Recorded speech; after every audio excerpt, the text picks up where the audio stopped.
Remington 341. Those of you that are not new to the channel, been following us for quite a while, will know that I've had a bit of a dabble into the 22LR.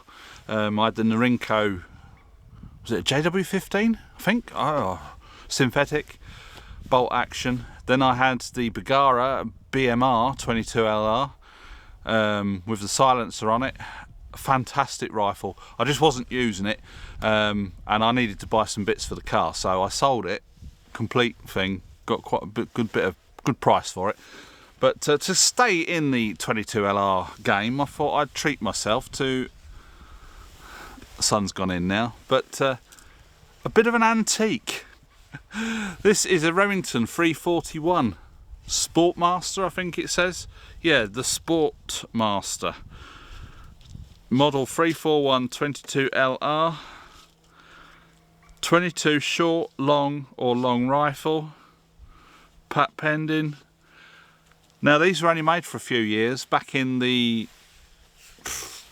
If I find out any information, I'll put it across the screen. It's a tube-fed magazine. So under here is where we load the ammo. Obviously it needs to be pointing the right way. I've got the bolt here somewhere.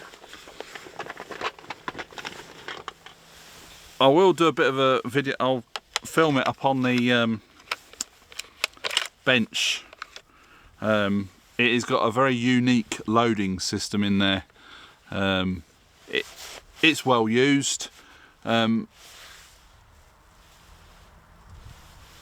lot of American people that are shooting this say that you can get 15 in the tube.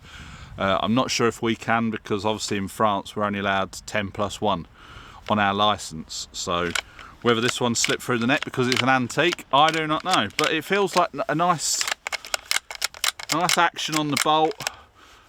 I'll say we'll zoom in closer and have a look at this, the loading mechanism over on the table here. And I've got some Ely subsonics just to keep the neighbours happy.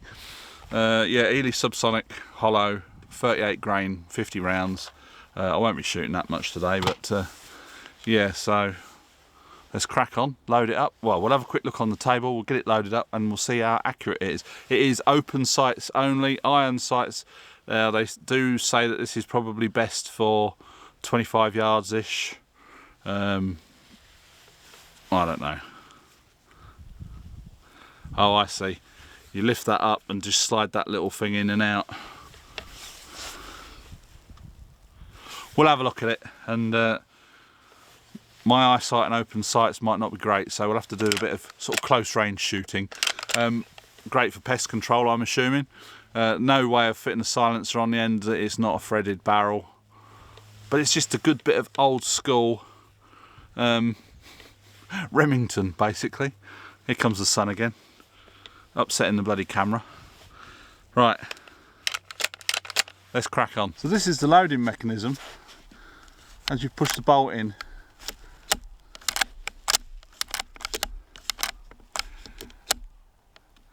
pulls the cartridge up. I'll show you in a minute. We'll load it up.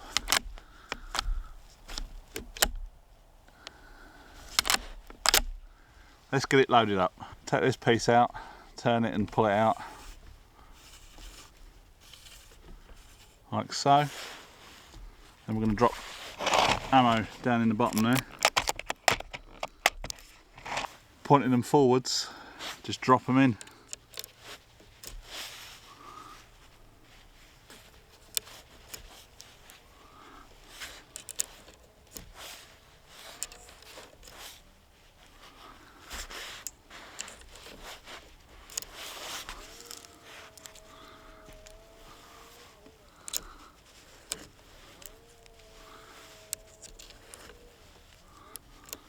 That's 14.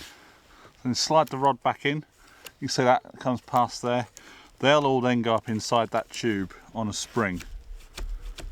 But no, they won't, because that's obviously restricted.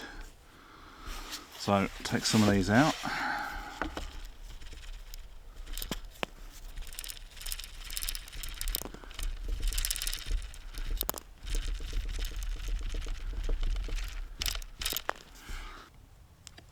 So you can get 8 in the magazine and 1 in the chamber.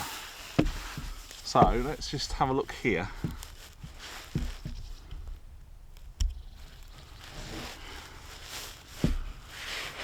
I'm going to push the bolt in, pull the bolt back. You can see there's a round in there. Now that's holding the round quite straight. Normally on like a lot of 22 LRs the round is at an angle and then the bolt pushes it in, but it's pulled it up into that carriage. So as I push the bolt forward now, that's loaded, ready to go. Apologies for the sun and everything. Got a target down there, it's about 25 metres. I'll zoom in on that and see how accurate my eye is. And then that'll probably do for this little video.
I'll finish the video over there, but you have got to be quite assertive with the bolt.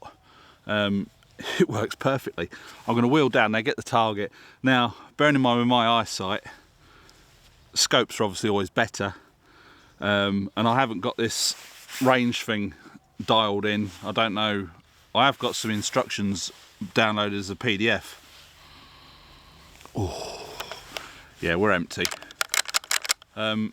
Yeah, it might just want a bit of lubricating, and I have noticed that this thing on the end comes out a little bit.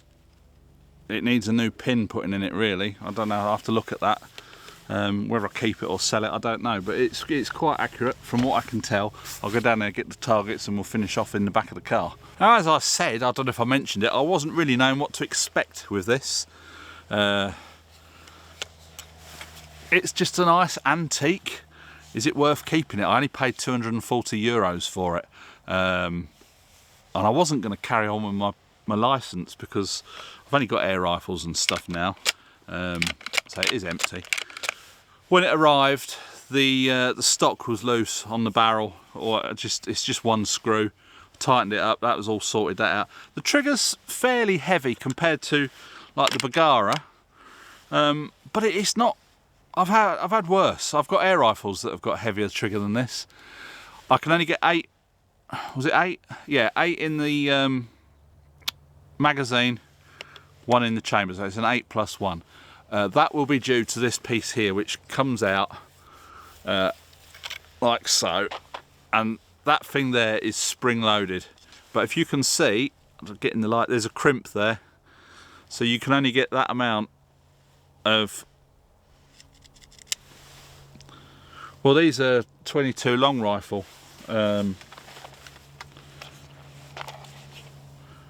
they're long rifle. So if you used, what does it say on here? You can use 22 shorts, 22 longs, or 22 long. I'm imagining if you use the shorts, you might be able to get maybe 10 in there. I don't know how much shorter they are, but yeah. So that's the pellets. The rounds. You put them in the tube, and then that piece pushes down. You see that, and then they go down in there to where that crimp is, and then so as we saw in the video, you load it up in that thing, push that back in like so, push that in there, twist it round so it don't come back out, and you're good to go. Now this loading mechanism reminds me of like a cannon artillery type of thing, where it lifts the shell up into place and then pushes it forward. Whereas a lot of, like my old Bergara and the Narinko, the magazine's obviously sprung loaded, and the next round sits at an angle like that, and then as you push the bolt forward, it grabs hold of the side, the edge of the round, and it pushes it in like that. Whereas this one, the round comes up and it's level with the barrel, and it pushes the round into the barrel. Apparently that's for accuracy, but I don't know if Remington ever kept that up, because they only made this for like 4 to 6 years. I saw it on there and I thought, oh, let's just buy it. It was cheap. I've got my license, so good bit of kit. Let's have a look at the bearing in mind I'm downrange, still working out where the sights are on the target. If you can see that. Not a brilliant group, but this is my very first time shooting this one, and I'm not used to shooting with open sights, to be honest, so for 25 metres I'm quite happy with that. If you was to be shooting pests, you're likely to hit what you're shooting at. As I say, this piece here, you can lift it up and slide that bit in. I don't know if I can do it without losing the thing. So you lift that up and just slide it in like so, and then you lift it up and slide it back out. I suppose sliding it out lifts up the back of it, so with that, if it lifts up the back, you'd be like that, wouldn't you? So that would go further. So if we wanted it closer up, we'd lift that up and push that in.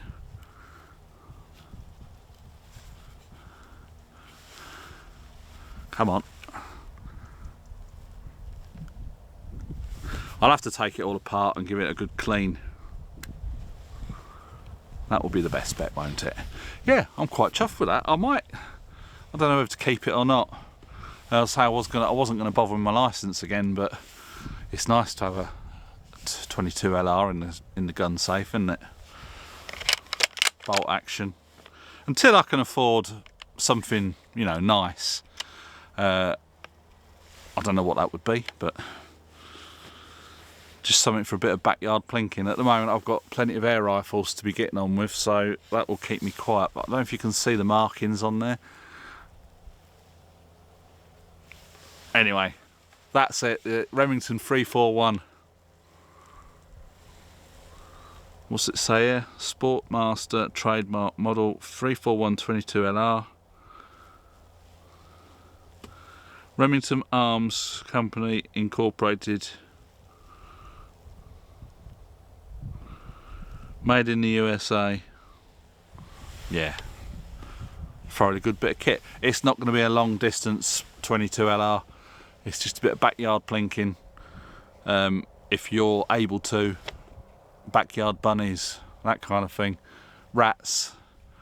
You don't want to be doing anything long distance, not with open sights. You probably get some people that will probably get it quite accurate at 100 yards, but that's not me.